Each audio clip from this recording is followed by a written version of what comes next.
On a Tuesday morning, the Cathar observation ship Logical Certainty entered Earth's orbit without being seen by human technology. Its hull was a smooth obsidian surface that absorbed all electromagnetic radiation, so no scanner that humans had could see it.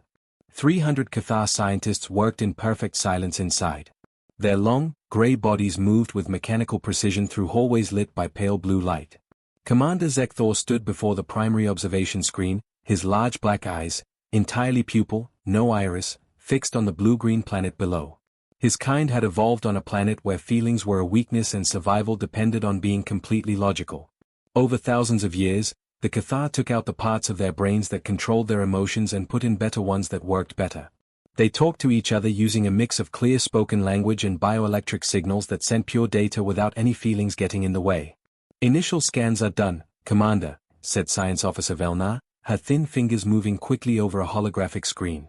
"The species designation is human. Technology level, primitive but progressing. They can now travel through space, use nuclear weapons, and use basic artificial intelligence." Zekthor was happy to process this information. Classifying. Initial evaluation, Category 4 civilization. They shouldn't be hard to understand. Their logical frameworks appear inconsistent. The Cathar explored the galaxy to make lists of species, rank their progress, and sometimes share what they knew with those they thought were worthy. They had found 147 intelligent species in 3,000 years of exploration.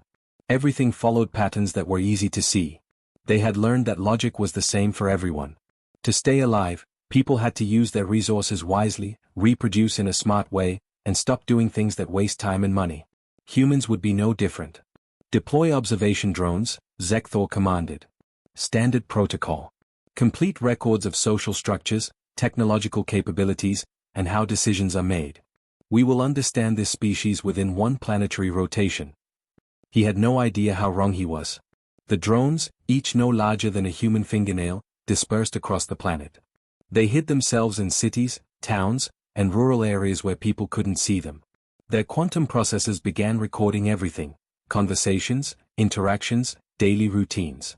The data came back to the Logical Certainty in huge amounts. Velnar put together the first reports. "Commander, the humans have normal hierarchies. They have families, governments, and ways to make money. Their technology is inefficient but functional. But. Zekthor tilted his head, which is a sign of interest in Cathar body language. "There are strange things about how they act. Things that don't follow expected patterns.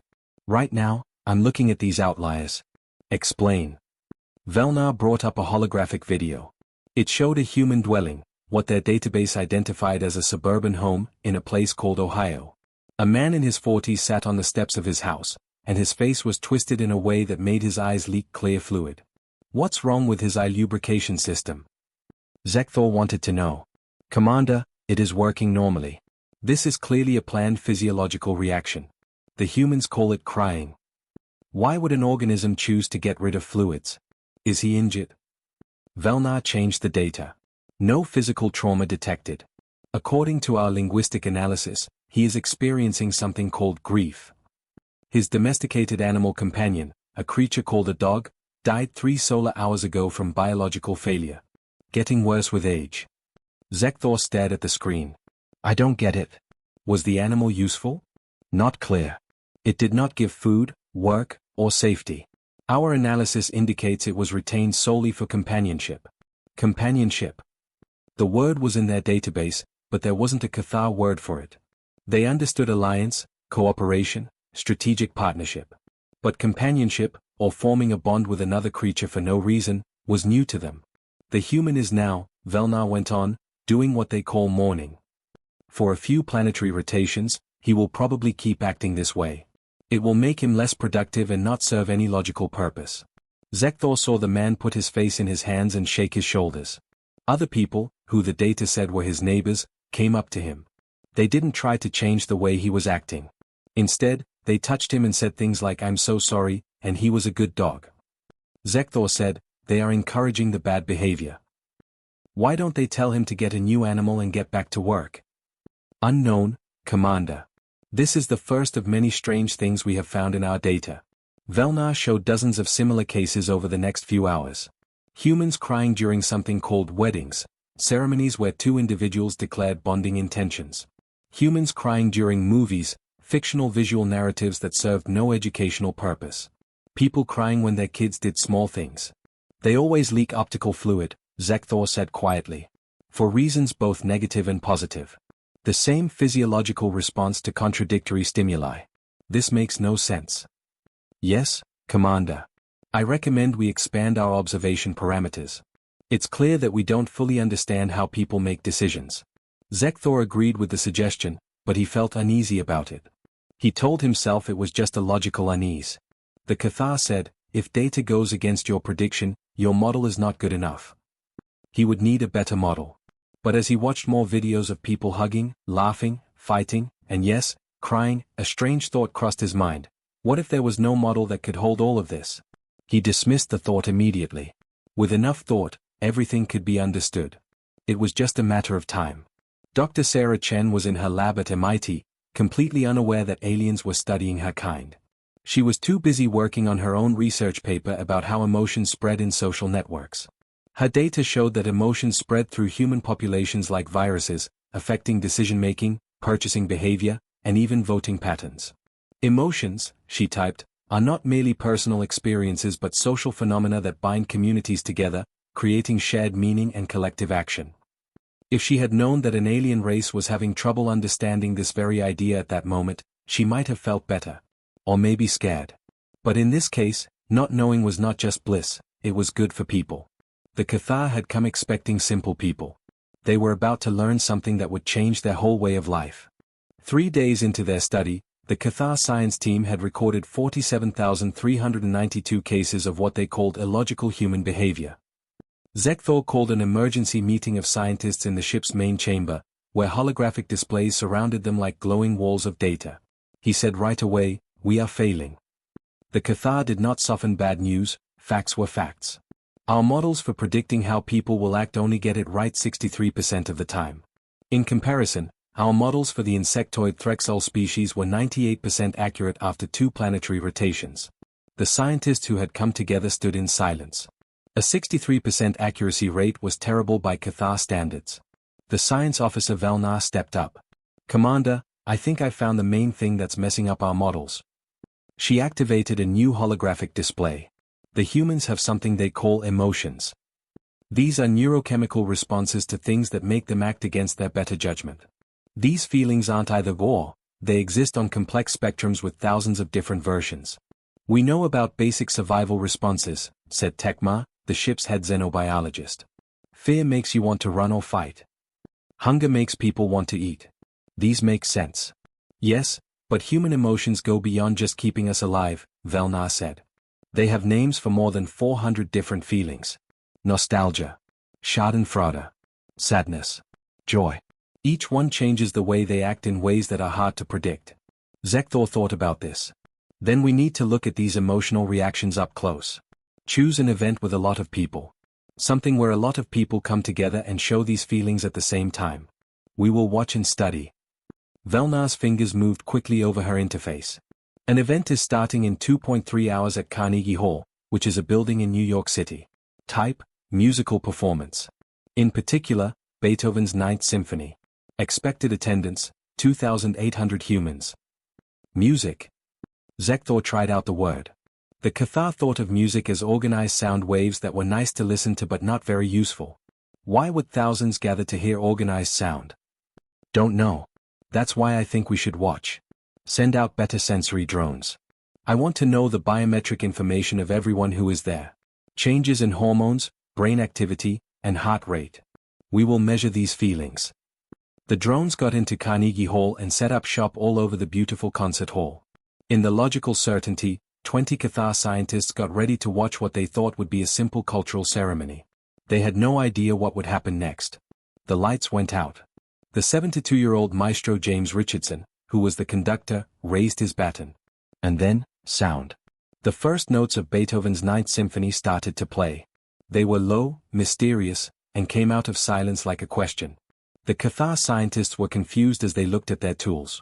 The people in the audience hadn't moved, but their biometric readings were changing. Heart rates went up a little bit. Brain activity went up in areas that the Cathar had called non-essential. The music got louder and quieter as the first movement went on, creating and releasing tension. The drones detected something extraordinary. The humans' heartbeats were beginning to synchronize with the rhythm of the music. Not on purpose, but automatically. "This is impossible," said Kelvar, a junior scientist. "Without outside pressure, individual organisms do not coordinate their biological functions." "Write everything down," Zekthor said, but he was too busy looking at the data streams. His schooling had not prepared him for what was happening. The second movement, a scherzo, started. It was fun and lively.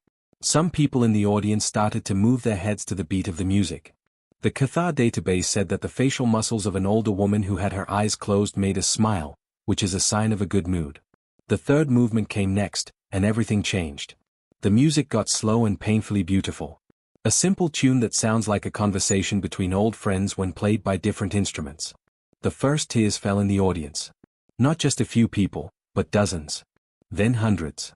The Cathar scientists were confused when their senses picked up the same patterns in hundreds of brains, releases of oxytocin, dopamine, and other neurochemicals. The humans were not just listening to music. They were going through something together, something that made their bodies act like they were one living thing. "Why are they leaking optical fluid?" Tekmar asked. "The sound waves don't hurt. They are not at risk." This goes against all ideas of how to act logically. As Velnar put the data together, her hands shook a little, which showed that she was under a lot of stress, even though the Cathar couldn't completely get rid of it. I think they are going through something they call beauty. And sadness. Simultaneously. The music is making me think about love, loss, and death, as well as memories and connections. All at once. But they are not friends. Zekthor said no. 2,800 humans who do not know each other, yet their biological systems are responding in unison. How? Nobody had an answer. The fourth movement began, the famous Ode to Joy. The choir stood up as the music got louder and louder. 100 voices joined the orchestra, singing words in a language called German. The Cathar translators worked hard. All people become brothers. In the audience, something that the Cathar could only describe as emotional contagion was spreading. The tears were no longer sad, they were happy. People who had never met before started to look at each other and share something without saying a word. A few people held hands with their friends. Some people just shut their eyes and let the sound wash over them. The biometric data was now more than the Cathar had ever written down. The brains of the humans were active in areas related to memory, love, tribal bonding, and something the Cathar database unhelpfully called transcendence. When the last notes played, all 2,800 people in Carnegie Hall stood up and started clapping their hands together in time. The database said, "Applause. A sign that you agree." But it was more than that. Even though they had come from different places, a few people hugged. Some people stood with their hands on their chests and tears streaming down their faces.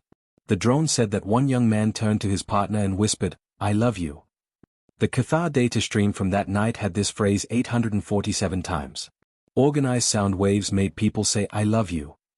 The science team on the logical certainty sat in stunned silence.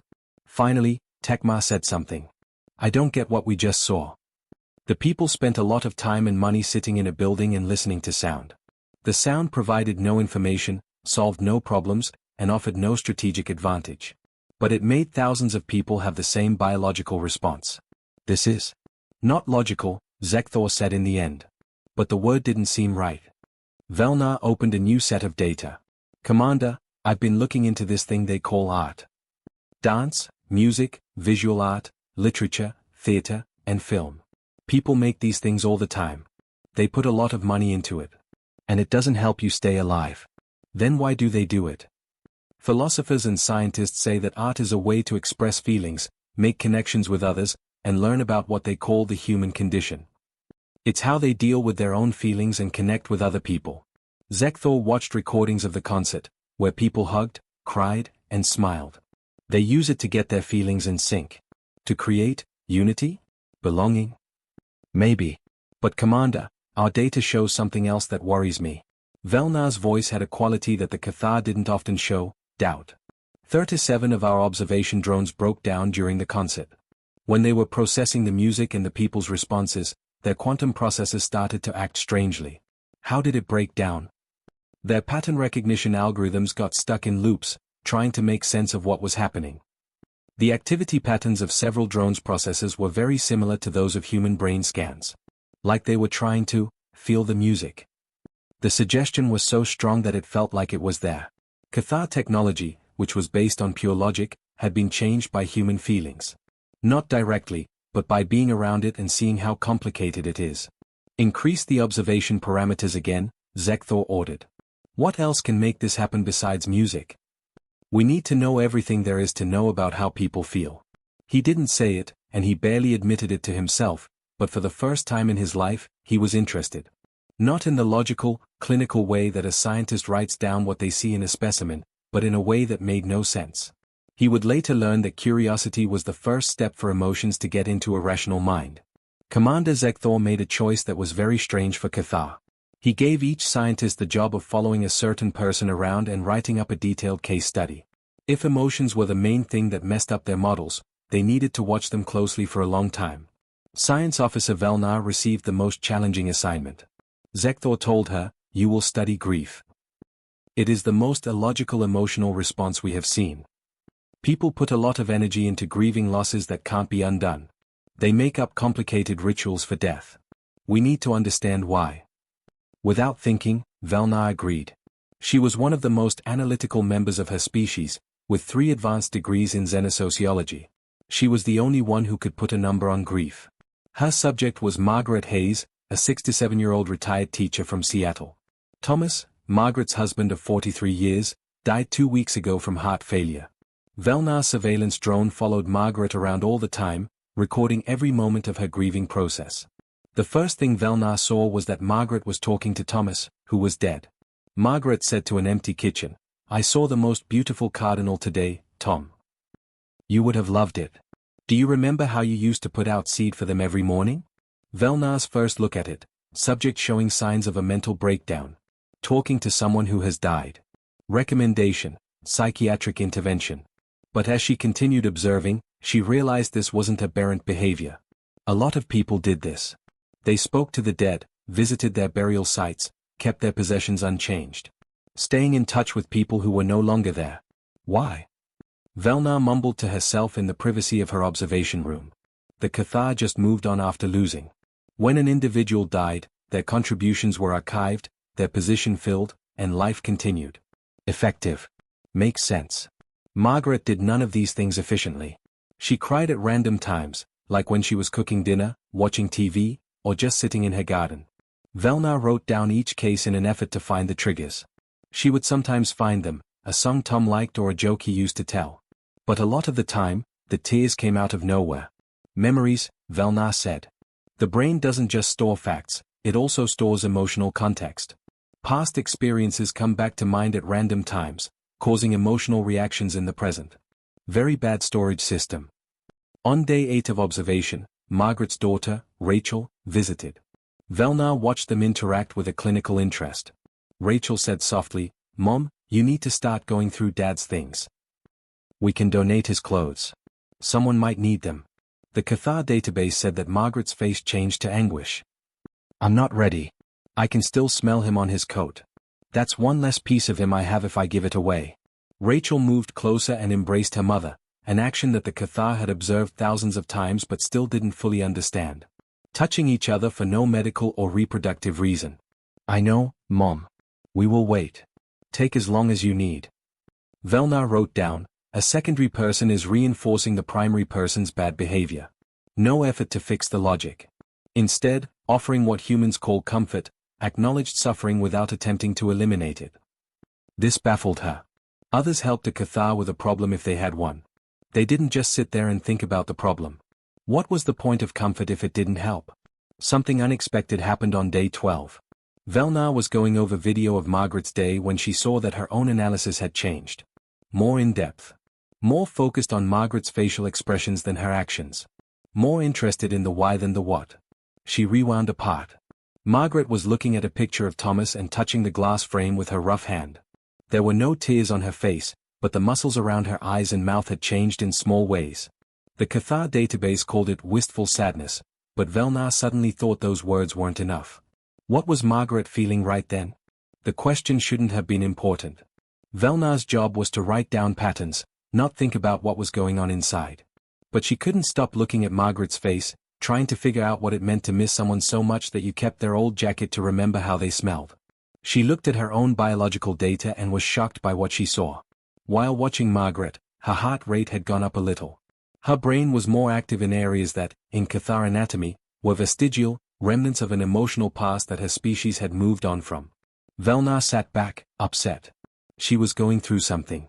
Not thinking, not analyzing, experiencing.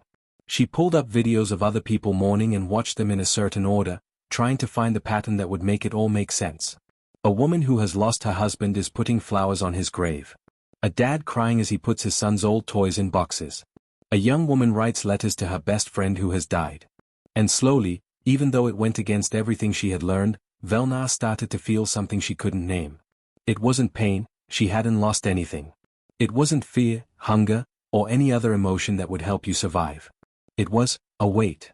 A weight in her chest that didn't have a physical cause. She felt bad for Margaret. For all the people who are sad. She was going through what they called empathy, which is when you understand how someone else feels so well that you start to feel the same way. This isn't working, she said to herself. Seeing people show their emotions is affecting my neural pathways. I need to tell someone about this. But she didn't tell anyone. She kept watching, though. On the 17th day, Margaret did something that Velna would never forget. She went to a group at her local community center to help her deal with her grief. There were 12 people in a circle, and all of them had lost their spouses. They took turns talking about their losses, their problems, and their small wins. Some people cried. Some people gave tissues and kind words. They talked about the everyday problems, like learning to cook for one person, sleeping alone in a bed that was too big, and not having anyone to talk to about their day. A man, who was probably in his 70s, talked about how he forgot his wife was dead. He said, "I still say, honey, I'm home when I get back from the store. And for a second, I expect her to answer. Then I remember, and it's like I'm losing her again." The group sat quietly, knowing how much he was hurting. After that, Margaret spoke. "I forget too," she said quietly. "I'll think of something funny and go to tell Tom, but he's not there. I know now that you can't get over grief. It's something you learn to carry. Some days it's a bag. On some days, it's a mountain. But I carry it because the love was real. And I'd rather feel this pain than not have him at all." The group nodded. A lot of people cried. And something amazing happened. They all looked lighter afterward. Not happier, but better able to keep going. Velna saw this and felt like her understanding of how to be efficient was broken. There was no reason for this meeting to happen. It didn't bring the dead back to life. It didn't help with the real-life problems of living alone. It didn't even stop the pain. But somehow, sharing that pain with others who understood made it bearable. They are spreading the weight, Velna said out loud. Not getting rid of it, but sharing it. When other people recognize what someone else is going through, it makes it easier for them. She thought about her own kind.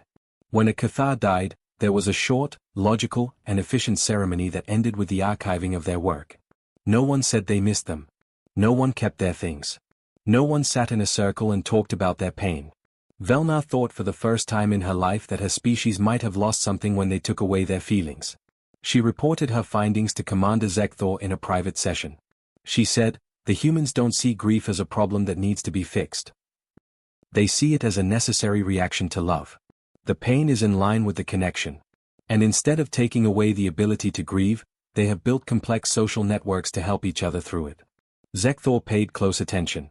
"Are you saying that grief helps people connect with each other?" "More than that, Commander.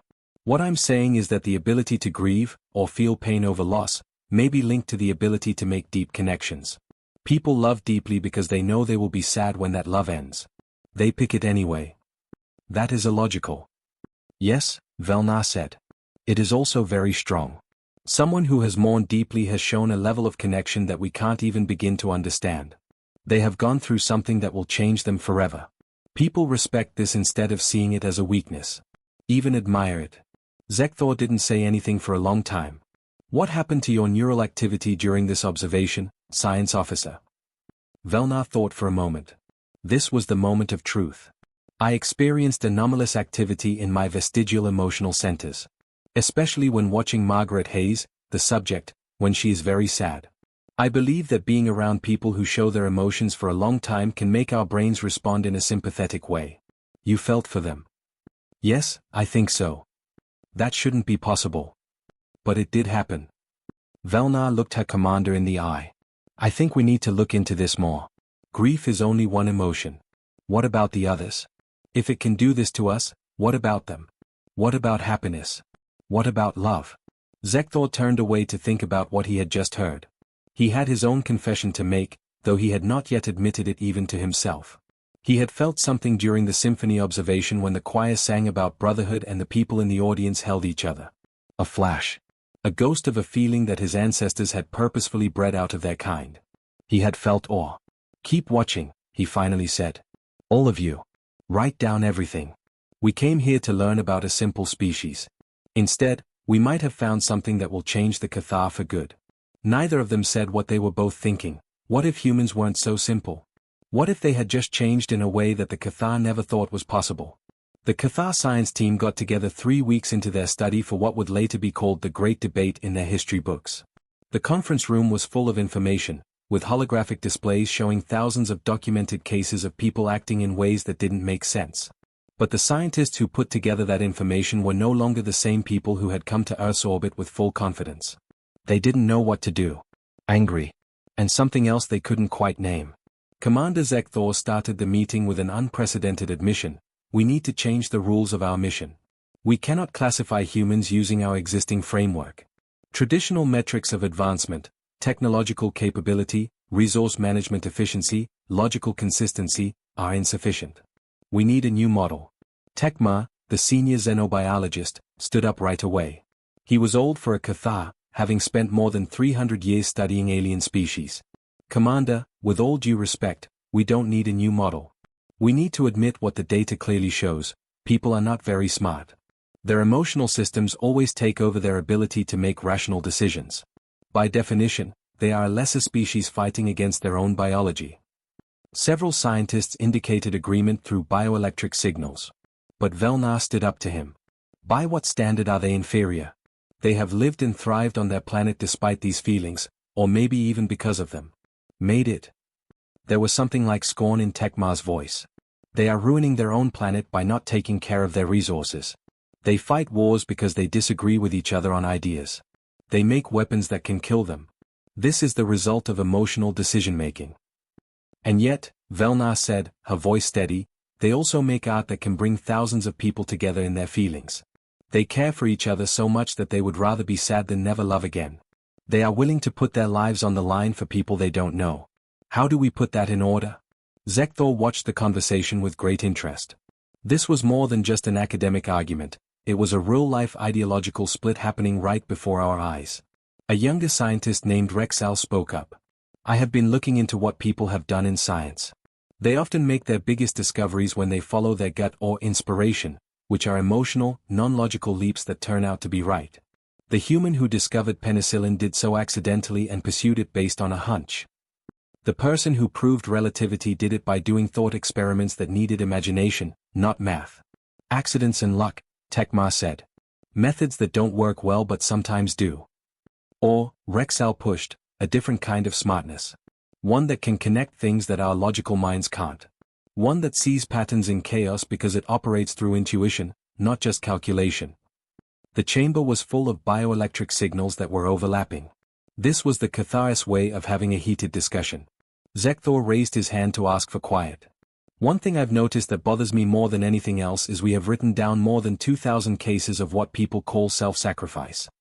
People who knowingly and on purpose do things that are bad for their own survival to help others. This goes against the most basic rule of evolution. Yet it is celebrated in human culture, not condemned. Why? No one knew what to say. The question bothered them so much that Zekthor allowed a new phase of study, deeply studying certain cases of human altruism. They might be able to figure out the main mystery of human emotion if they could figure out why people chose certain death to save strangers. Science Officer Creedal was given the job of looking into a historical event known as 9/11, which was a terrorist attack on buildings in New York City in 2001. Specifically, he was to study the actions of emergency responders who entered collapsing buildings to save people they didn't know. He saw video of firefighters going upstairs while everyone else ran down. He read accounts of officers who stayed behind to guide civilians to safety. He looked at the last messages from people who knew they were going to die but still chose to help others. That day, 343 firefighters lost their lives. 71 police officers. Thousands of civilians were saved. Creedal presented his findings to the team with visible confusion, a slight tremor in his hands, a hesitation in his speech. For a Cathar, these were signs of serious cognitive dissonance. "I can't see the logic," he said. These people had families, children, and years of life ahead of them. In every way, their survival should have come first. But they made a different choice.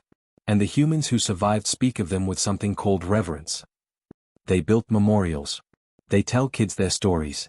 The sacrifice itself became something that everyone could understand. Tribal bonding, Tekma suggested. They strengthened group cohesion through shared loss. "No," Creedal said in a low voice. "It's more than that. I have been looking at human philosophy, religion, and literature. Throughout history and across cultures, the willingness to die for others is seen as the greatest form of love. Not love in the romantic sense, but something deeper. They refer to it as selfless love or sacrifice. It is the basis for their heroes, their religions, and their most powerful stories." He brought up a quote on the holographic screen. "Words from their holy books that are thousands of years old. Greater love has no one than this, to give up one's life for one's friends." Creedal went on to say, "They have known this about themselves since ancient times. The ability to sacrifice oneself is not a flaw in their logic, it is what makes them who they are as a species. They base their whole moral systems on it." Once more, Velna felt a strange weight in her chest. She spoke slowly, trying to make sense of thoughts that didn't fit with what she had learned about how to think. What if their emotions are not a weakness, but a different form of intelligence? What if being able to feel someone else's pain so strongly that you put their survival ahead of your own is not crazy, but an advanced form of social evolution? "Not possible," Tekma said angrily. "Feelings are just chemicals at work. They make it hard to think clearly and make bad choices." "Then explain the symphony," Velna shot back. "Explain how organized sound made thousands of people feel the same way at the same time. Explain how grief support groups help people feel better without any medical help. Tell me how a species that makes bad choices because of emotions has made art, literature, music, and philosophy that we can't even begin to understand." The room went quiet. Velna had just done something very Unkatha, she had raised her voice to make a point. Not logical emphasis, but emotional. She was changing. They all were. Commander Zekthor called for a break and went back to his private room. He stood before the observation window, looking down at Earth's night side, seeing thousands of city lights scattered across the continents. Each light stood for a person, emotional, illogical, beautiful, and maddening, living their complicated lives. He thought about the man who was crying because he had lost his dog. The music made the people at the concert move in time with each other. Margaret Hayes carrying her sadness like a backpack. The firefighters climbed stairs that would lead to certain death. He also thought about his own kind. The Cathar had done so much. They could travel faster than light, use quantum computers, and make medical technology that could make people live forever. They had gotten rid of war, poverty, and pain. But they had also gotten rid of something else. They didn't know how valuable it was until they saw it do well on this little blue planet. They had taken away the ability to move. For thousands of years, no Cathar had cried. No Cathar had written a symphony. No Cathar had given up their life for someone they didn't know. They were effective, logical, and completely alone, even when they were with their own kind. Zekthor accessed his personal files and pulled up a recording from the symphony observation. He saw the choir sing "All People Become Brothers," and the audience stood up as one, their hearts beating together and their faces wet with tears. And for the second time in his life, he felt amazed. But now there was something else with it, something that made his logical mind spin. He felt a strong desire. He wanted to know what those people had been through. Not in a mental way, but in a direct way. He wanted to know what it was like to be so moved by sound that your body reacted without your control. He was curious about what it meant to love someone so much that losing them would hurt you. In other words, he wanted to feel. He was scared when he realized it. It also made him very happy, which hadn't happened in a long time. He quietly said to himself in the window, "We are not studying people. They are showing us what we lost." Zekthor made an announcement that would change everything when the team got back together. "We will stay in orbit forever. We are no longer just observing and classifying. We are here to learn. I am giving the go-ahead for an experimental protocol called voluntary exposure therapy. Any scientist who wants to can get more involved in the emotional lives of people. We will write down how it affects our own neural architecture. Tecma got up right away. Commander, this is dangerous. You are proposing we deliberately compromise our logical processes. Or make them bigger, Zekthor said. Maybe real intelligence is a mix of logic and emotion. Maybe we've always been missing something, and humanity, chaotic and inefficient humanity, has what we need. There were 51% of people who voted in favor and 49% who voted against. But it did go through. The Cathar, who were experts in pure reason, were about to do the most illogical thing they had ever done. They were going to try to feel. And things would never be the same again. The logical certainty split into two groups. The traditionalists, led by Tecma, kept following the usual observation rules and stayed clinically distant from the people they were studying. With Zekthor's blessing, Velnar led the experimentalists in what they called deep immersion studies. Scientists weren't just watching another species for the first time in Cathar history, they were trying to understand how that species lived. Velnar designed the protocol with scientific rigor.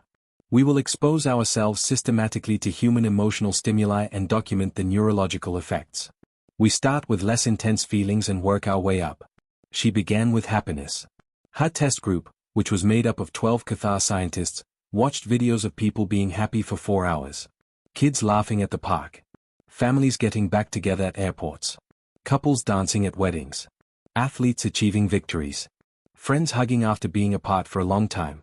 At first, the Cathar watched with a detached, clinical eye. They recorded how facial muscles moved, how people spoke, and how tears of joy and tears of sadness work.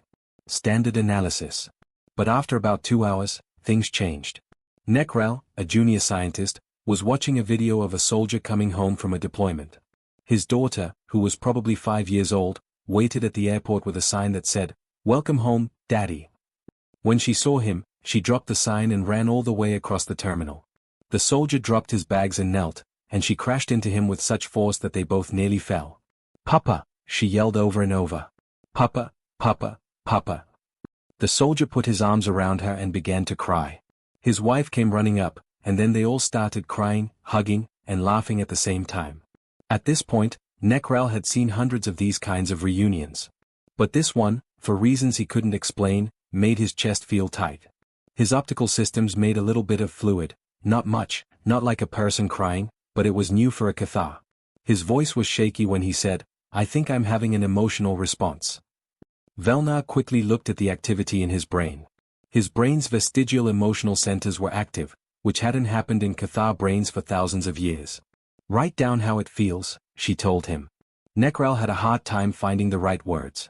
"It's nice, but also painful.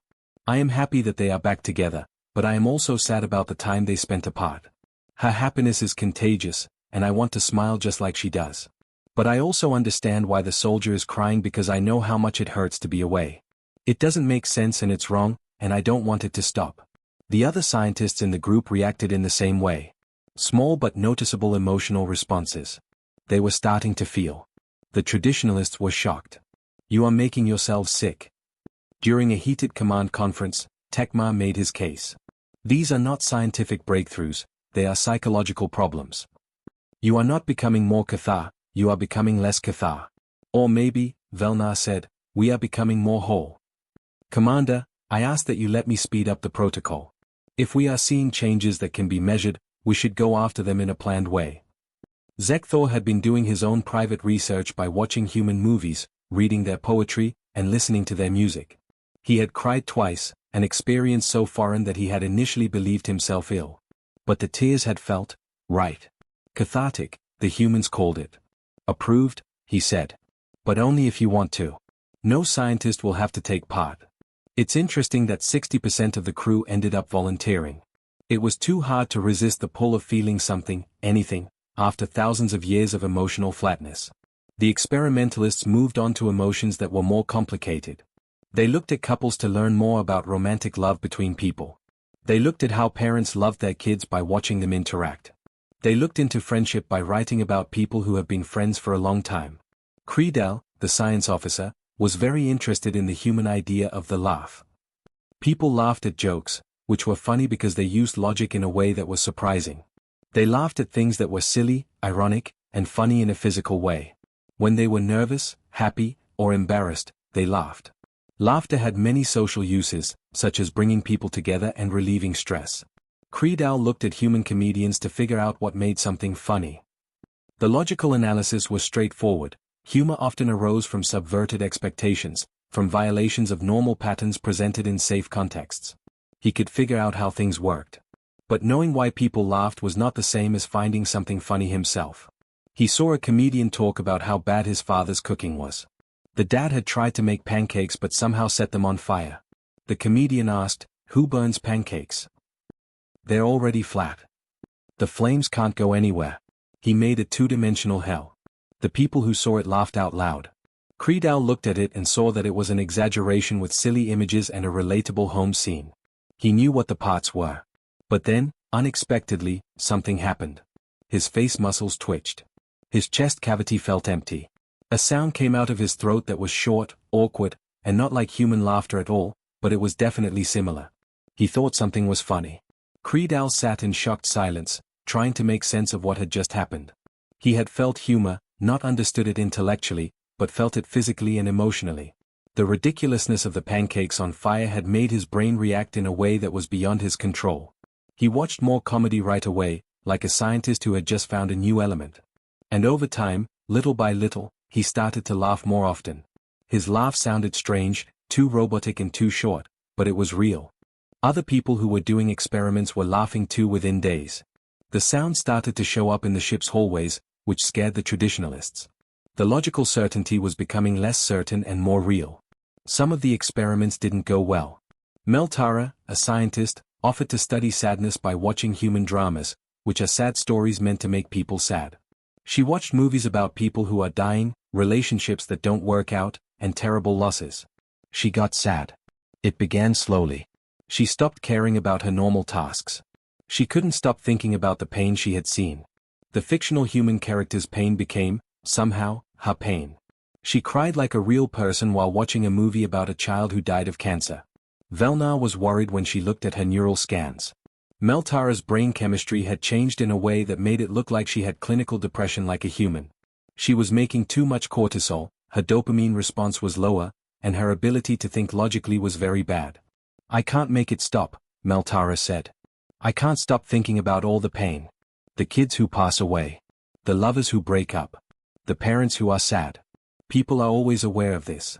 How do they work?" Velna realized that they had found something very important. Emotions weren't just nice things that happened to people. They were strong, sometimes too strong, and needed to be managed. People spent their whole lives learning how to control how they feel. The Cathar didn't have those skills.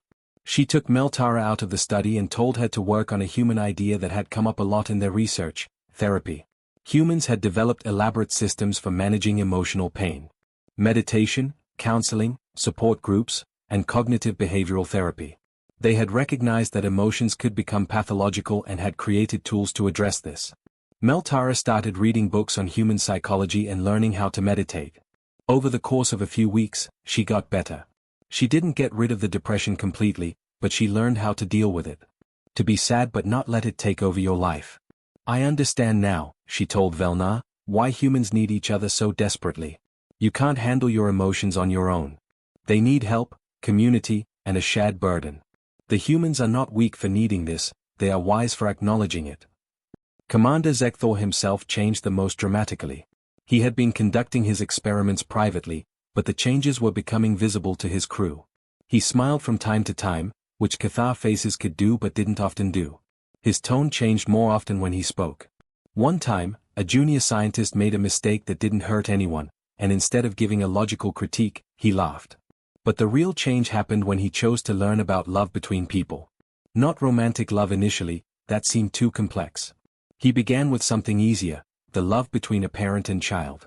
The drones had been following a family in Portland, Oregon. Jennifer is a single mother with an 8-year-old son named Marcus. Jennifer had 2 jobs to support them. She was often tired and worried about money. But every night, without fail, she read Marcus a story before bed. Zekthor watched these bedtime routines for weeks. Jennifer would sit on the edge of Marcus's bed with a book and read in different voices for each character.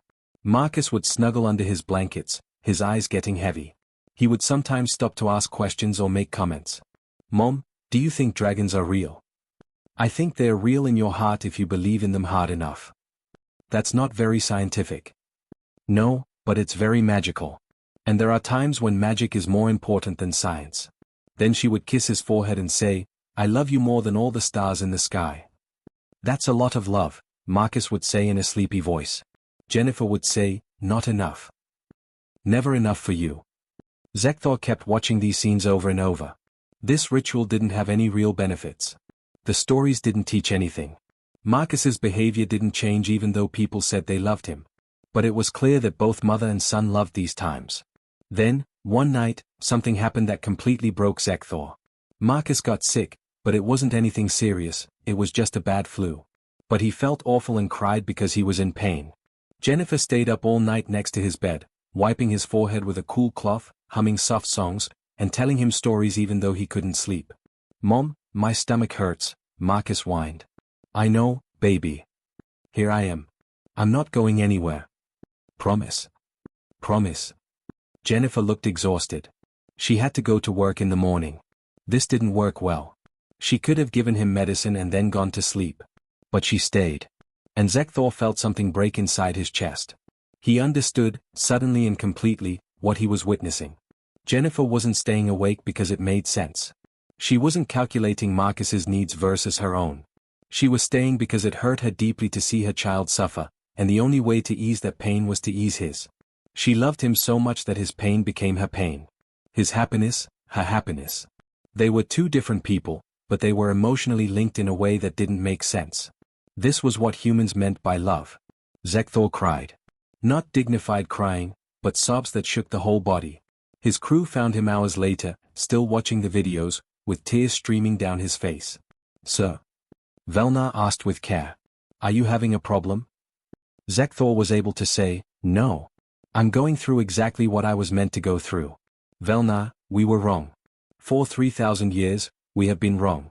We thought emotions made species weak. But they make them strong in ways we never thought possible. A mother who stays up all night to comfort her sick child is not weak, she is incredibly strong.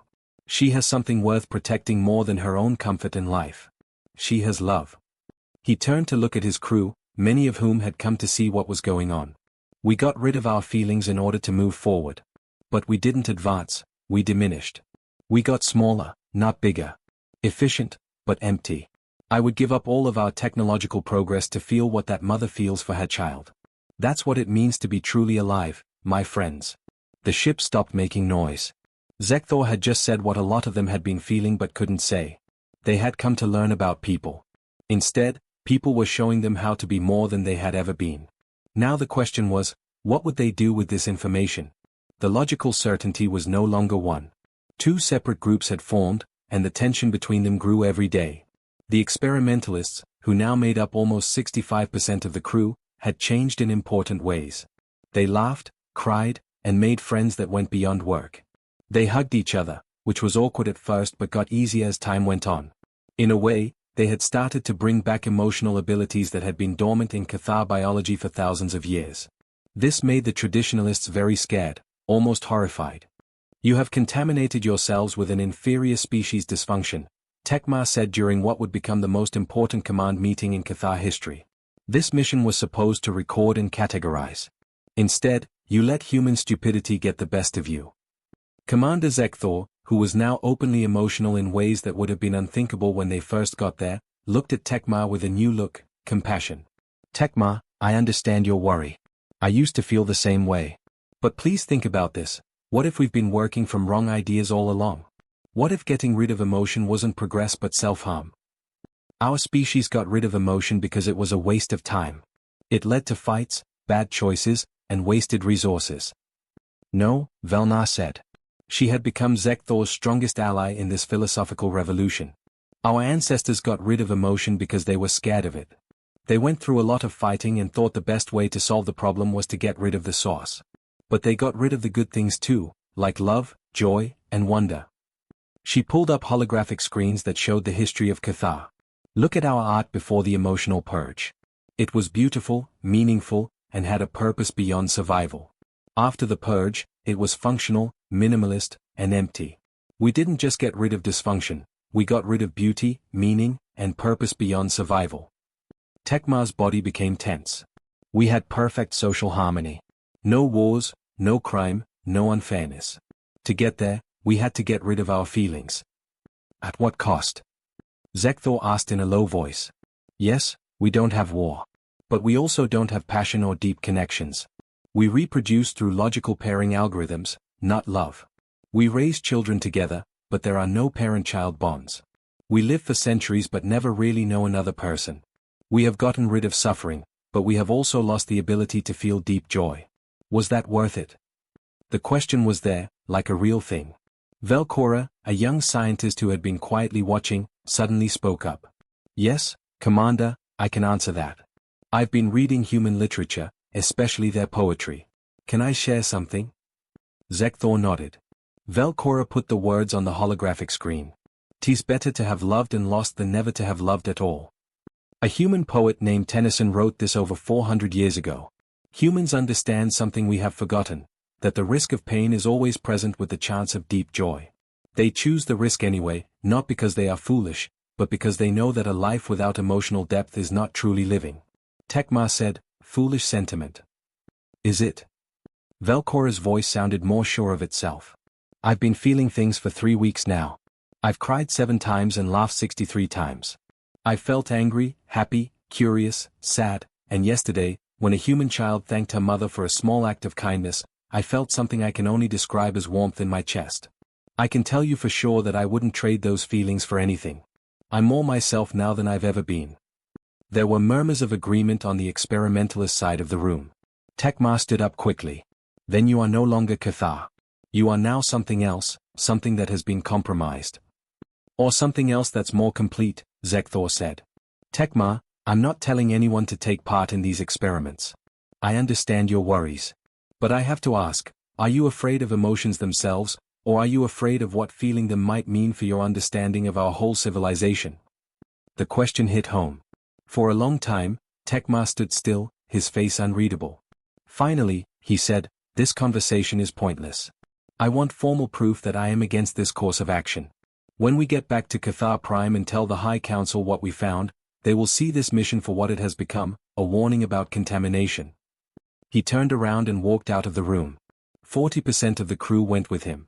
The divide created practical problems. The ship's crew needed to work together, but the two groups were getting more and more separated.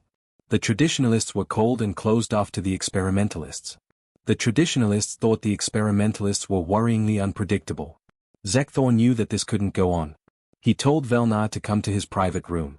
We need to do a final test, he said. Something that will demonstrate conclusively whether emotional capacity enhances or diminishes intelligence. What do you want to do? We give both groups the same difficult problems, situations that need not only math but also creativity, empathy, and strategic thinking. We keep track of how each group handles them and how well their solutions work. Velnar thought about this. It's a risk. If the traditionalists do better than us, it will prove their point. Yes. But if we do better than them, it will show that emotional intelligence is not less than pure logic. In some situations, it might even be better. What kinds of issues? Zekthor brought up information they had gathered from human history. Problems that people have had to deal with and fixed. Diplomatic crises. Ethical dilemmas.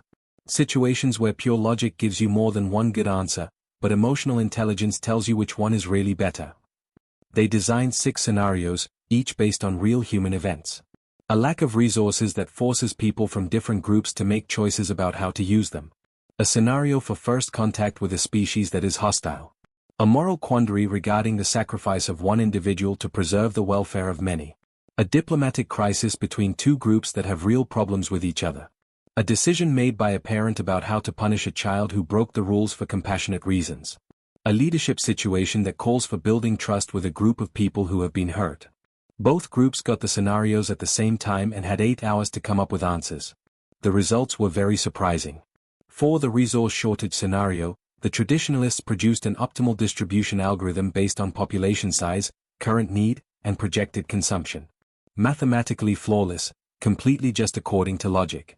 The experimentalists took those things into account as well, but they also looked at how different distribution methods made people feel. They understood that the populations weren't just numbers, they were groups of people with histories, relationships, and fears. Their solution included not only ways to distribute goods but also ways to communicate, symbolic gestures, and ways to keep hope and cooperation alive during times of scarcity. When human experts who neither group knew were judging them looked at the situation, they all agreed that the traditionalist solution would work in the short term but would lead to resentment and eventually conflict.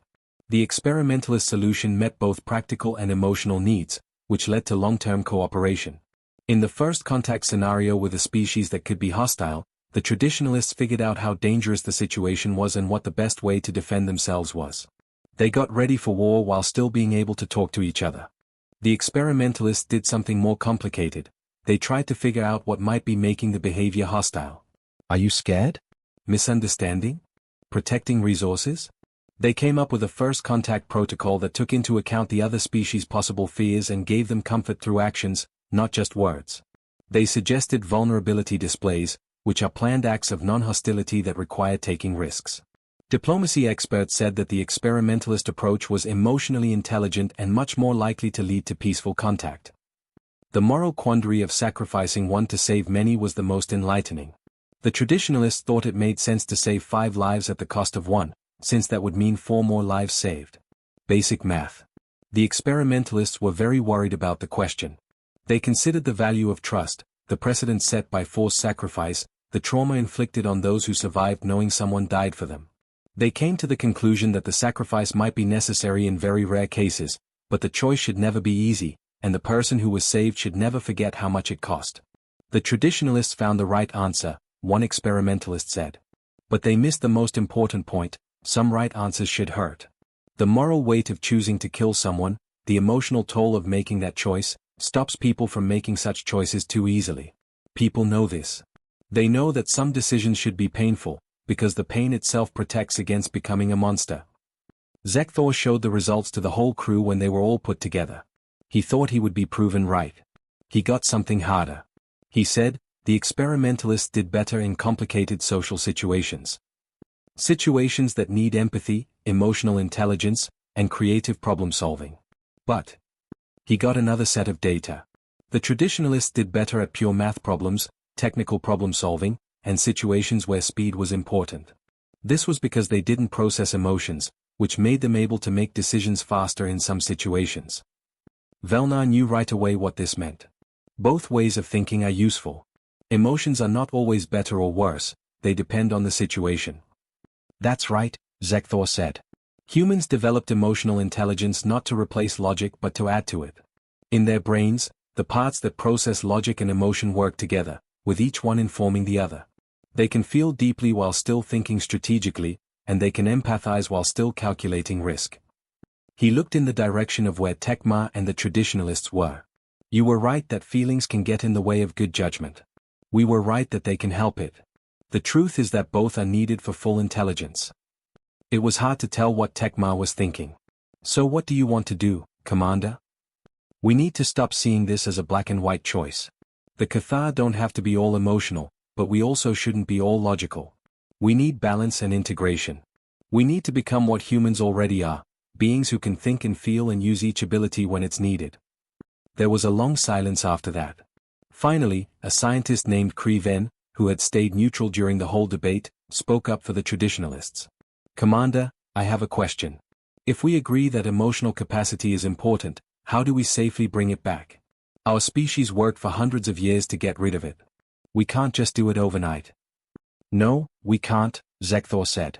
But we can start. Those who want to learn more about their emotional capacity can keep doing guided exposure and slowly learn how to control their emotions. Those who want to stay mostly logical can do so without being judged. And together, we can study the integration process itself and come up with rules for future Cathar so they can have the choice we never had. You're proposing we change our entire species. Zekthor said, I'm suggesting we finish our species. We've been walking through the galaxy on one leg, wondering why we trip. Humanity has shown us that we were made for 2 legs, logic and emotion, thought and feeling, calculation and intuition. It's time we learn to use both. Another long pause. Then, out of the blue, Tekma spoke. I still think emotions are dangerous and that we risk more than we gain. But. He stopped, as if he were having trouble with something. I've seen how you've changed. I've seen experimentalists solve problems that I couldn't. And I've felt something. A curiosity about what I might be missing. It's a very uncomfortable feeling. I don't like it. Velnar smiled, and it was a real, warm smile that would have been impossible a few months ago. That feeling of discomfort? That's called curiosity, Tekma. It's the first step. That night, something never seen before happened on the logical certainty. The people who did the experiments set up what people would call a party, which was just a gathering with no official purpose other than to make friends. They used replicators to make food for people. They played music for people. They also asked the traditionalists to come. Most said no. But there were 17, including Tekma. He stood uncomfortably by the door, watching the experimenters dance. They weren't very good at it and had no sense of rhythm, but they looked happy. Seeing them laugh at jokes he didn't think were funny. Seeing them hug each other hello and goodbye. Velnar came up to him with 2 glasses of what the humans called wine. She said, I know you don't drink, but this is fake. It won't get you drunk. It's just flavor. It's an experience for its own sake. Tekma looked at the glass. What's the point of this? What do you mean? Trying to include us. We have opposed everything you've proposed. We have called you contaminated and compromised. Yet you still extend. What is the human word? Kindness. Velnar's face relaxed. Because we learned it from people. They know something we don't, that you can disagree with someone and still care about them. That conflict doesn't have to be cruel. That the goal isn't to beat your opponents but to understand them. Tekma, you're not my enemy. You're my co-worker who is scared of something that scares me too. I'm not scared. Then prove it. Take the glass.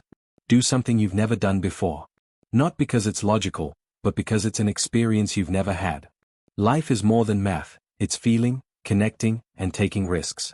The humans taught me that. Let me teach you. Tekma looked at the glass for a long moment. Then he took it with a hand that shook a little. The wine had a sweet and complicated taste. He couldn't figure out what all the flavors were or break it down into its parts. It was just something that happened. And for the first time in his long life, Tekma thought, maybe that's enough. Experience might be valuable even if it doesn't have a purpose. Maybe the people were right all along. While the Cathar debated their philosophical revolution in space, life on Earth went on as usual, full of chaos and emotion. They had no idea that there were aliens watching them and that their whole civilization was changing just by watching humans be human. But not knowing lasts only so long. Dr. Sarah Martinez, an astrophysicist at SETI, Search for Extraterrestrial Intelligence, was looking over telescope data when she saw something that shouldn't have been there. A strange gravitational effect in high Earth orbit. There was nothing to see, but something huge was warping spacetime. She did the math 3 times. The mass signature matched that of a ship that was about 2 kilometers long. And it had been there for 4 to 7 days. She whispered to her empty lab, someone is watching us. The discovery shocked scientists, then governments, and finally the public. The first proof of alien life for humans wasn't a radio signal or a distant exoplanet. It was a ship in their backyard that had been watching them for almost 2 months. There wasn't a lot of panic. Maybe years of reading science fiction had prepared people for this moment. Or maybe, like most people, they were too busy with their own problems to worry about aliens that couldn't be seen. But the governments did take it seriously. The United Nations held an emergency meeting within 72 hours to figure out what to do. Commander Zekthor got the alert from their monitoring systems while on board the Logical Certainty. Commander, the humans have found us. They are trying to talk to each other. What kind of communication do they have? Radio signals, different frequencies. Math, prime numbers, and binary sequences. Standard procedures for first contact. They are. Velnar stopped to think. They're working really hard to not look scary. Their messages stress peace, working together, and being friendly. Zekthor felt something that he was learning to call anxiety. We have broken the main rule of observation, which is not to interfere. We based our study of them on the fact that they didn't know we were there. Now that they know, everything is different. Do we answer, Commander? He thought about all the things they had learned. About feelings, empathy, and how people connect with each other when they are open and honest. Yes. We answer. But first, we need to figure out what we want to say. And most importantly, what we want from this contact. The crew got together for an emergency meeting. This time, experimentalists and traditionalists sat together because they were all facing the same problem. What do we want from Earth? Zekthor asked everyone the question. First, Tekmar spoke. Logically, we should leave. We have a lot of data. More contact could lead to problems that are hard to predict. But we aren't done yet, Velnar said in response. We've learned a lot, but we still have a long way to go when it comes to understanding emotional integration. We could learn more from the humans, not just by watching them, but by working with them to learn more. Peltara, a junior scientist who had been looking into how people learn, had a different point of view. What if we look at this from their point of view? What would people want from their first contact? What would help them, not just us? The question changed everything. They stopped thinking about what the Cathar could gain and started thinking about what humans might need. For the first time in Cathar history, a first contact situation was not about the Cathar's needs but about the other species' health. They spent hours looking at what people want and fear about meeting aliens. The people were afraid of being invaded, enslaved, or thought of as primitive. But they also wanted to learn, connect with others, and know that they weren't the only ones in the universe. We should recognize their fears while also addressing their hopes, Velnar said. We should tell the truth about why we came and what we learned. We should also be honest about how weak we are. Vulnerability. Tekmar got angry. We are better with technology. Why would we want to show weakness? Because, Zekthor said slowly, vulnerability is how people build trust. When Jennifer stayed up all night with her sick son, she was vulnerable, exhausted, worried, fully exposed in her love. That weakness didn't make her weak. It gave her strength because it was true. People will trust us more if we say we don't know everything. It was agreed. They would get in touch. And they would do it the right way, with openness, honesty, and an invitation to understand each other. The message was carefully written, translated into many human languages, and sent out on the same frequencies that humans had used to reach out. We are the Cathar, people of Earth. We have been watching your world for 4 to 7 days. We came as scientists to learn more about a species we found in deep space. We thought we would find a simple society. We were wrong. We have been more and more amazed by you. We know you can feel love, grief, joy, anger, compassion, and a lot of other things we don't fully understand. We have seen you make art just for the sake of beauty. You have given up your lives for people you don't know. We've seen you cry at music, laugh at things that don't make sense, and hold each other through pain. We have to admit something that is hard for our kind. You have changed us. The Cathar took away our ability to feel emotions thousands of years ago because they thought it would make us smarter. But watching you has taught us that we made ourselves smaller. We got good at things but lost our souls. It makes sense, but it's lonely. Some of our crew members have started to bring back emotional abilities that we thought were gone for good. We are learning how to feel, and it's scary, beautiful, and too much to handle. Just by being yourselves, you are teaching us what it means to be fully alive. We don't come as teachers or conquerors. We hope to be friends and students when we come. We want to meet with you not to study you like specimens, but to learn from you as people. We have technology to share, but we think you have more wisdom than we do. We will send a group to your United Nations if you agree to meet with us. We will answer all of your questions. And we will ask you to help us become more than we are now. With respect and, we are learning, with hope, Commander Zekthor of the Cathar. Every government on Earth got the message at the same time. It got out to the public in a matter of minutes. The whole world heard it within hours. The answer was, hard to understand. Fear, they've been watching us without our permission. This is an invasion of privacy. Aliens are real, and they think we're advanced. They want to learn from us. Skepticism, this must be a trick. No alien would say they were weak.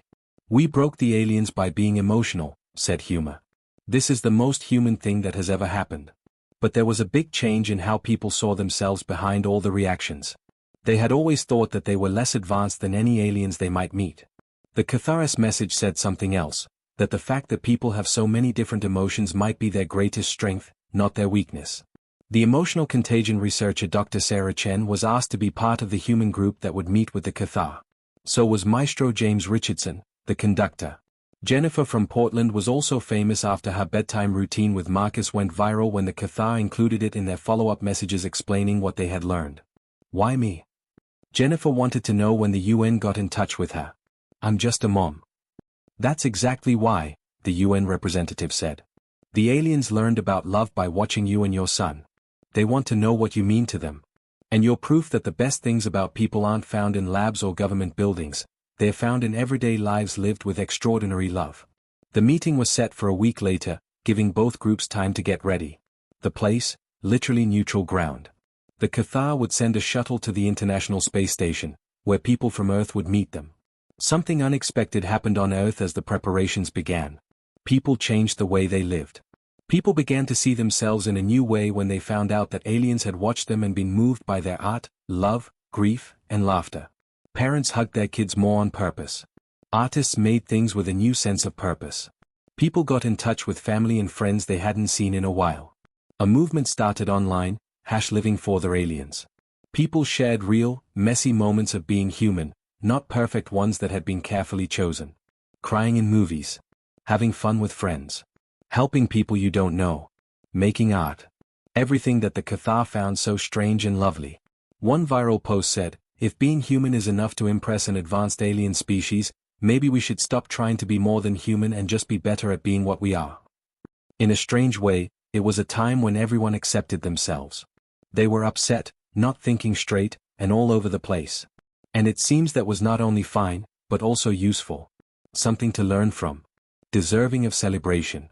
The Cathar delegation got ready for the meeting on the logical certainty. Zekthor chose his team carefully, with Velna as the obvious choice since she had led the emotional research. Tekma, who stood for the traditionalists and kept things in balance. Kredal, who had learned how to laugh. Meltara, who had been depressed and then gotten better. And young Nekral, who had been the first to cry at human reunion videos. Each represented a different aspect of their journey. The night before the meeting, Zekthor found himself unable to rest. He stood at the observation window, looking down at Earth's night side again. But this time, he wasn't analyzing. He was simply feeling. Anticipation. Nervousness. Hope. Thankfulness. He thought about the last months. About everything they'd learned and everything they'd lost. Or rather, everything they'd thought they'd lost and were now reclaiming. The Cathar had come expecting to classify and catalogue. Instead, they'd undergone a revolution of consciousness. "Commander?" Velnar approached, carrying 2 glasses of that synthetic wine they discovered at the party. "I thought you might want company." Zekthor accepted the glass with a smile, an expression that still felt new but increasingly natural. "I am experiencing what humans would call butterflies in the stomach. Anticipation mixed with anxiety. It is deeply uncomfortable. I would not trade it for anything." "I've been thinking about tomorrow," Velnar said. "About what this means. We're not just making first contact.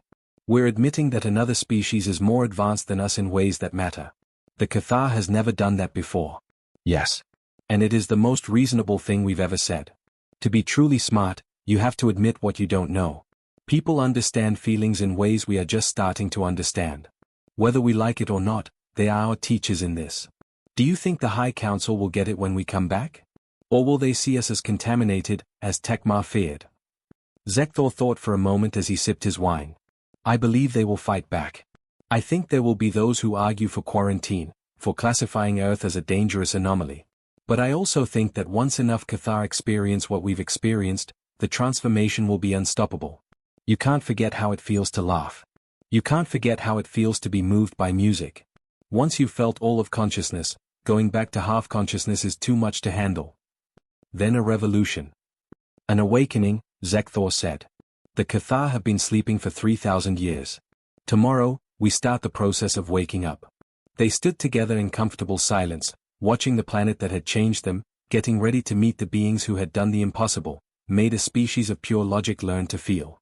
There had never been anything like this at the International Space Station. The normal crew of 7 had been cut down to 4 for a short time to make room for the human delegation and, soon, the aliens themselves. Every surface that could be cleaned had been, and every system had been checked and rechecked. Not because the Cathar would care, they had made it clear that their technology was much better, but because humans needed the ritual of getting ready. It helped keep the anxiety in check. Dr. Sarah Chen floated in the cupola module, waiting for the Cathar shuttle to arrive. Maestro Richardson hummed nervously next to her. He had done this his whole life when he was waiting for something. Jennifer held a picture of Marcus, which reminded her of why she was there. "How do you feel?" Jennifer asked Sarah. "Scared," Jennifer said. "I'm a single mom from Portland who reads stories to my kids before bed. Why am I seeing aliens? Dr. James Okonkwo, a Nigerian philosopher and another member of the delegation, said, because you represent something they need to understand. Love without any conditions. Connection that doesn't help. The kind of relationship between people that doesn't make sense logically but makes perfect sense emotionally. Jennifer laughed shakily and said, no pressure, then. The station commander said over the intercom, contact in 2 minutes. They all met in the biggest module, which had been cleared for the meeting. There were 16 people in all, 8 humans and 8 Cathar, as their message had said. They waited while floating in zero gravity. Then they saw it through the window. The Cathar shuttle was not at all like a human spacecraft. It moved in a way that seemed impossible, with no visible propulsion. The hull's material seemed to soak up light, which made it hard to see. It docked with the ISS with such accuracy that NASA engineers would have cried with envy. A few seconds of silence. Synchronizing systems. Equalizing atmospheres. After that, the airlock opened. Commander Zekthor was the first Cathar to come out. The first thing the humans thought was that it was gracefully strange. It was tall, almost 7 feet, with thin arms and legs that moved with purpose. Skin that was smooth and slightly gray, as if it were glowing. A face with few features, like a small nose, narrow mouth, and no visible ears, but big black eyes that stood out. Their clothes were plain and looked like they were made of the same light-absorbing material as their ship. But the way Zekthor moved was what really amazed the people. His gestures were hesitant, and his posture was unsure. He looked, strangely, nervous. People of Earth, he said, and his voice came through a small device that turned his bioelectric signals into spoken English. Thank you for agreeing to meet us. I am Zekthor, the commander. We are honored to be here with my co-workers. He pointed, and the other Cathar came in. There are Velnar, Tekma, Kredal, Meltara, Nekral, and 2 more. Each of them stepped into the module and, in a way that was clearly rehearsed and a little awkward, put their right hands over their hearts, which was a human greeting they had learned by watching. Even though they didn't want to, the people were charmed. These aliens, who were supposed to be very smart, were trying so hard to connect. Dr. Okonkwo, who was chosen to speak for the human delegation, did the same thing and put his hand over his heart. Commander Zekthor, we greet you in peace. My name is Dr. James Okonkwo. My co-workers and I are not only representing our governments, but also our species. We come with open minds and open hearts. When Velnar heard the phrase open hearts, his eyes widened a little, which the humans noticed. May we? Zekthor was unsure. Can we start with a question that has been bothering us since we found you? Why do people cry? The directness was shocking. Sarah thought there would be technical talks and polite small talk. The aliens, on the other hand, jumped right into emotion. Richardson the maestro smiled. Do you want the biological answer or the real answer? Both. Nekral spoke up for the first time and said, people could hear something in his voice, curiosity. Sarah said, tears have many purposes, biologically. Tears that come from being sad or happy are different from tears that come from irritation. They have hormones that cause stress and natural painkillers. Crying can help control your emotions by making you feel better physically. But the real answer, Jennifer said softly, is that we cry because we feel things so deeply that our bodies can't hold them in. When we're sad, we cry because the pain needs a place to go. When we're happy, we cry because sometimes happiness is too big to keep inside. We cry when we hear music because beauty can hurt in the best way. Meltara leaned forward. I was depressed while we were studying. Your sadness had a big effect on me.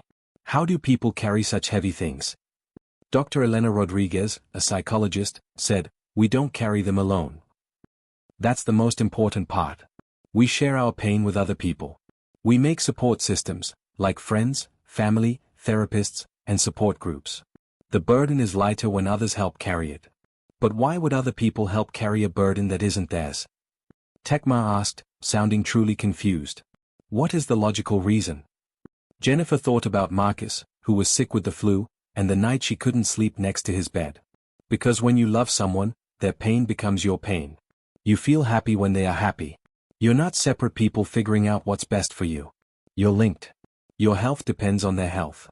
So helping them isn't selfless, it's a way of showing that you care. The Cathar were quiet as they thought about this. Finally, Zekthor said something. We got rid of this ability in our species because we thought it made us weak. We believed that pure logic was the smartest thing there was.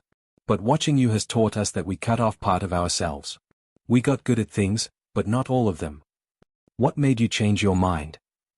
Dr. Okonkwo asked. Zekthor turned to Jennifer. Yes, you did. You and your son, Marcus. We watched you read him bedtime stories for weeks. These stories didn't have any real use.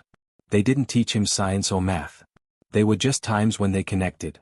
Even when you were tired and had to work the next day, you stayed up all night next to his bed when he was sick. And I finally got it. Love doesn't make sense, but it is very real. It might be the most real thing in the whole universe. Tears filled Jennifer's eyes. You saw us? I'm sorry for invading your privacy. But please understand that invasion changed us. It gave us back something we thought was lost forever. The ability to feel. Can you feel now? Sarah asked, very interested. Did your emotional centers come back to life? Velnar nodded. For those of us who decided to try. It has been hard. Too much. Pretty. Confusing. All at once. We have centuries of evolutionary engineering to work against. But we are getting better. Not very fast. With a lot of mistakes. Maestro Richardson said softly, that's how it is for us too. We're born with the ability, but we have to learn how to use it throughout our lives. How to feel deeply without letting it hurt you.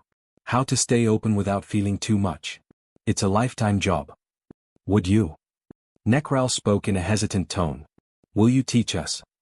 The question hung in the air, heavy with meaning. Teach you what, exactly? Dr. Rodriguez asked very carefully. Everything, Velnar said. How to tell what you're feeling. How to deal with them. How to make the kinds of connections we've seen. How to make and enjoy art. How to mourn without letting it destroy you. How to love without being afraid. How to be completely aware. Dr. Okonkwo said, that's a big ask. What you're talking about isn't a set of skills, it's a whole way of life. It's a part of everything we do, from our relationships to our religions to our governments. Zekthor said, we understand. We don't want a quick fix. We want to work together. A cultural exchange that has never happened before in the history of the galaxy. You teach us how to be emotionally smart. We share our technology, our scientific knowledge, and the 3,000 years of logical discovery that we have made. We might be able to do more together than either species could do alone. The humans exchanged glances. The effects were huge. Cathar technology could help with a lot of human problems, like energy, disease, and space travel. But more than that, it was a chance to help another species learn what people have always known, that when you think and feel together, you make something bigger than either one alone. Jennifer said, I have a question. What will happen when you get home if we help you learn to feel? You said that your kind got rid of emotions on purpose. Won't your government see this as dirty? Tekmar spoke for the first time, and his voice was full of resignation and acceptance. Yes. There will be pushback. I fought it off until very recently. But Commander Zekthor is right, you can't go back to being half-conscious once you've experienced the full range of consciousness. People who feel things will want other people to feel them too. It will get bigger. It will be a revolution. Or an awakening, Zekthor said softly, correcting Velnar's words from the night before. But there is a risk, Velnar said. Our species got rid of emotions because they caused terrible wars at one point in our history. We don't fully understand how people deal with the bad parts of emotions like anger, hatred, and tribalism. We could make the same mistakes we made in the past if we reactivate our emotional capacity without also learning how to control it. That's why we need a real partnership, Sarah said, realizing what was going on. You need our emotional intelligence. We need your logical structures. We make things balanced when we work together. Exactly, Zekthor said. Dr. Okonkwo floated to the center of the module, bringing all eyes to him. I can't decide this because it's not my job. We need to talk to our governments, cultural leaders, and people about this. But speaking for myself, and I think I speak for a lot of people, we would be happy to help. Not because we think you're less than us, but because we see you as a kindred spirit looking for wholeness. We know how it feels to not be whole. To look for meaning. To want to be connected. How could we say no if we can help you find what you've lost? There is one condition, Jennifer said, her voice steady even though she was scared. If we do this, it's more than just a clinical exchange. It's not looking and studying. It's a real relationship. You don't just learn about how we feel, you feel it with us. You become a part of our families, communities, and lives. No more watching from space. You take part. The Cathar looked at each other and sent bioelectric signals to each other that the humans couldn't see. Zekthor finally nodded. We agree. We are ready to stop being onlookers and become, what is the word? Friends, Jennifer said in a soft voice. Friends is the word you want. Zekthor smiled for the first time. It was a strange look on Cathar's face, but it was clear that it was real. Friends, he said again, trying out the word. Yes. We would like very much to be friends. The meeting lasted for hours. They talked about logistics, possible frameworks for exchange, worries, and hopes. But the most important moment had already passed. Two species, whose evolution and philosophy were very different, had found common ground in the most unlikely place, the messy, complicated, and beautiful chaos of emotion. Maestro Richardson made a snap decision as the Cathar got ready to go back to their ship. He took out a small harmonica that he had brought from Earth. It wasn't part of any official plan, it was just for him. Before you go, he said, can I play something? When friends say goodbye, they often share music. The Cathar agreed, but they were curious. Richardson played a simple tune called Amazing Grace, which is an old hymn that is known for how emotional it is. The notes sounded unexpectedly beautiful in the small space of the ISS module. He played it slowly and with emotion, letting each note hang in the air. Of course, the people felt it, that familiar ache of beautiful sadness and the feeling of something bigger than themselves. The Cathar did too, though. Nekral cried real tears. He was the first Cathar in 3,000 years to cry because of beauty instead of because of watching videos of people being sad. Velnar put her hand over her heart and felt it racing. Even Tekmar closed his eyes, and his face changed in small ways that made it look like he was going through something deep. For a long time after the music stopped, there was silence. That, Creedal finally said, is why we need you. You told us something we could study for years and never fully understand in 3 minutes of organized sound. You made us feel like we were all connected, like we were all part of something bigger. How do you do that? To be honest. Richardson smiled. We're not sure. We just feel it, share it, and somehow it works. That's what makes being human so interesting and special. Then teach us the secret, Zekthor said.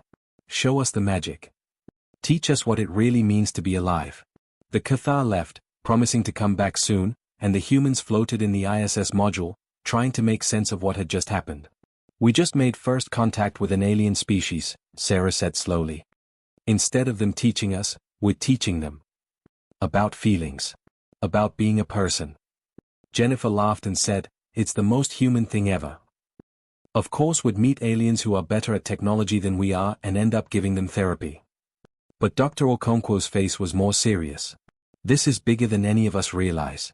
They're not just learning from us. We are changing them. And when they tell their whole species and other species they've met about this, we might be changing the galaxy itself. It might not be technology or logic that people give to the universe. It could be emotional depth. The courage to feel. He was right, but none of them could know how right. The change in the Cathar was just getting started. And its ripples would go farther than anyone thought they would. 3 Earth years after the first contact, the galaxy was changing in ways that no one could have guessed.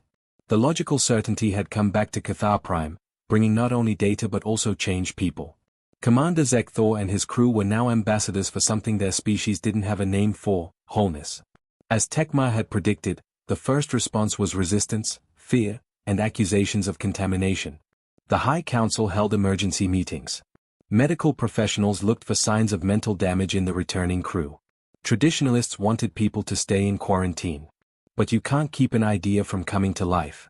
The crew talked about their experiences, not in dry reports but in emotional testimony. Velnar said that watching people grieve helped him learn how to feel sorry for them. Nekral told about the first time he laughed.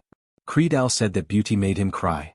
Even Tekmar, who was very traditional, said he was wrong and that something valuable had been lost when the Cathar took away their feelings.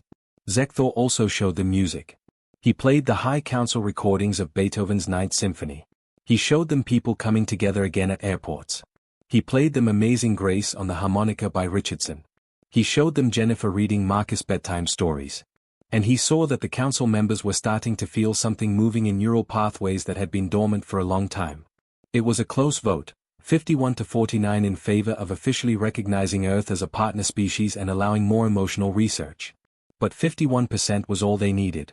10,000 Cathar signed up for the Human Integration Program, in less than a year. They didn't come to Earth to watch, they came to learn and live with humans all over the world. They lived with families, went to school, worked in offices, and volunteered at hospitals. They learned how to feel by living with people who had never known any other way. The results were amazing, but they were also painful at times. Cathar went through their first breakups and learned that love could hurt. They lost people for the first time, which taught them that grief is the price of being close to someone.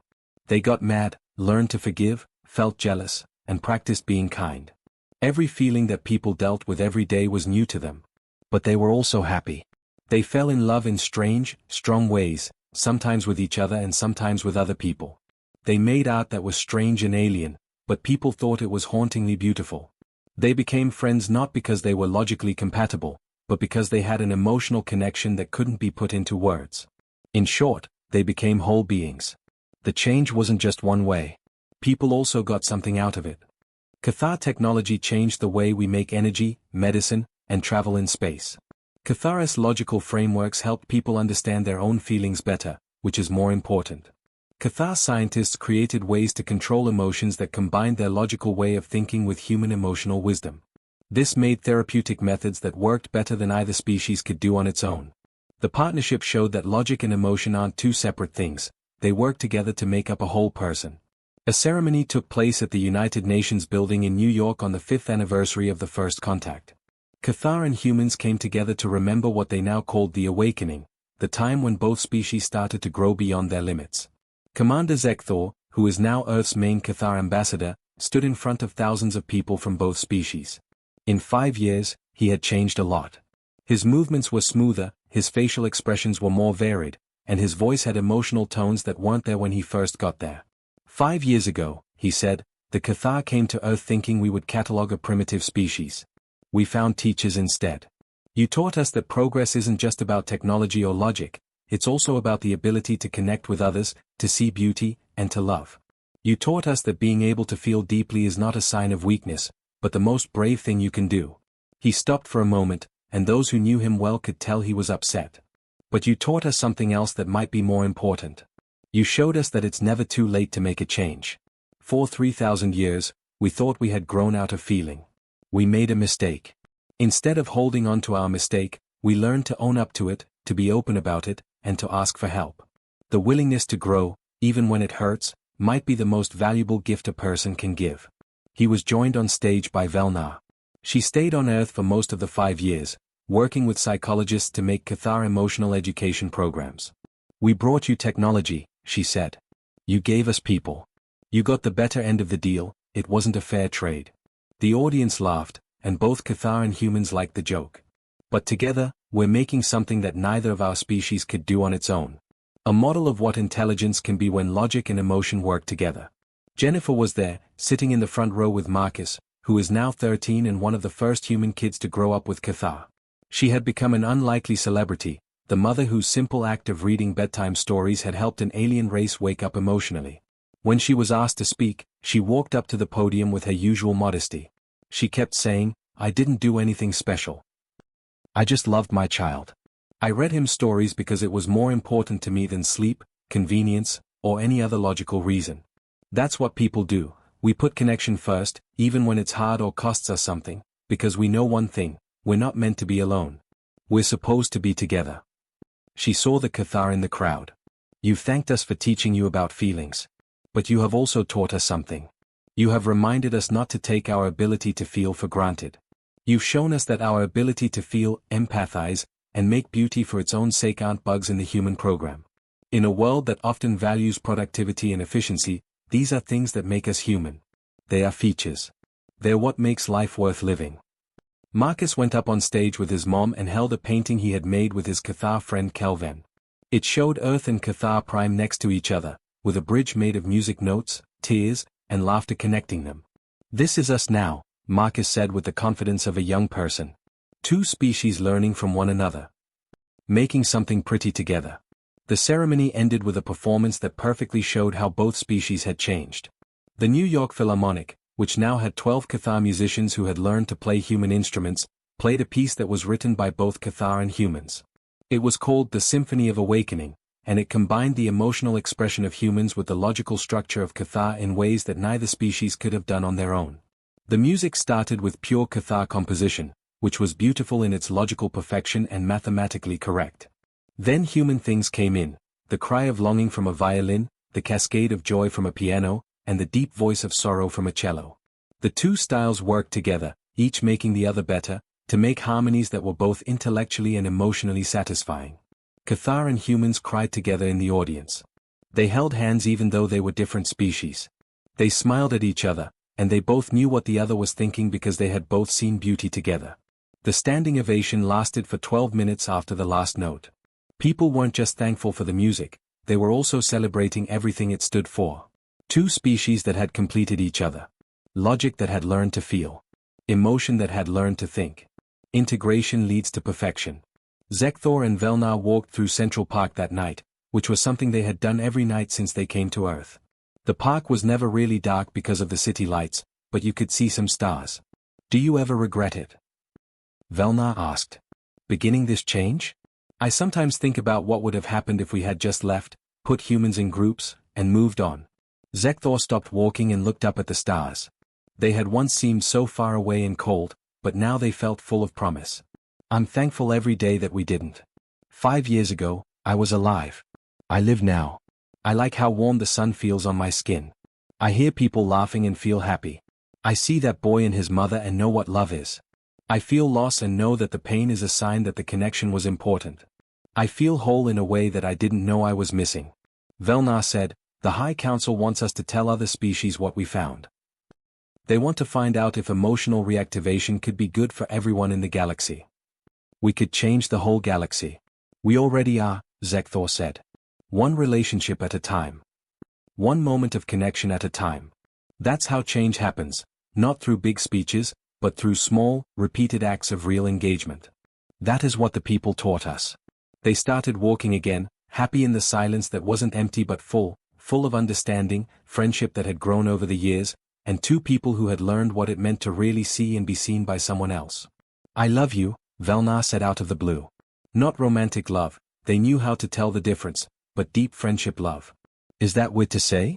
I love you, and I love people for showing me that I could. Not strange, Zekthor said. Yes. And I love you too, my friend.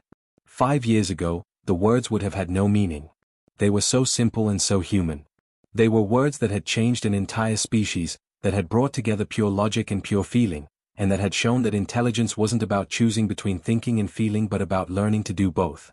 20 years later, Dr. Sarah Chen, who is now in her 60s, spoke to the Galactic Council. This was a new group made up of 7 species that had all changed in ways similar to the Cathar. The discovery that many species had vestigial emotional capacity changed galactic civilization forever. 20 years ago, she said, we humans thought we might be primitive compared to species that had mastered interstellar travel. Instead, we learned that we had something valuable, the bravery to feel deeply, connect honestly, and make meaning through both emotion and logic. We gave that gift to each other, and in return, we got gifts. A holographic display behind her showed the progress made in the last 20 years, medical breakthroughs that combined Cathar technology with human kindness. Diplomatic breakthroughs made possible by negotiations that made people more understanding. Art that showed how 7 different kinds of people felt. Scientific discoveries made through intuition and logic. But the greatest achievement, Sarah went on, isn't in treaties or technology. It's in the lives of people who live them to the fullest. A Cathar father reading stories to his daughter before bed. A human scientist crying because an equation is so beautiful. In 7 species that learned that being able to feel is not a sign of weakness but the basis of everything that makes life worth living. She smiled as she thought about Jennifer and Marcus, Zekthor and Velnar, and all the other people who had come together to make this new world. We came together as different kinds of people. We are still different. Our emotions show themselves in different ways, our logic works in different ways, and our cultures keep their own identities. But we are no longer apart. We are working together on the big project of becoming fully aware beings, learning every day how to balance love and logic, thought and feeling, and calculation and compassion. The people didn't just teach the galaxy about feelings.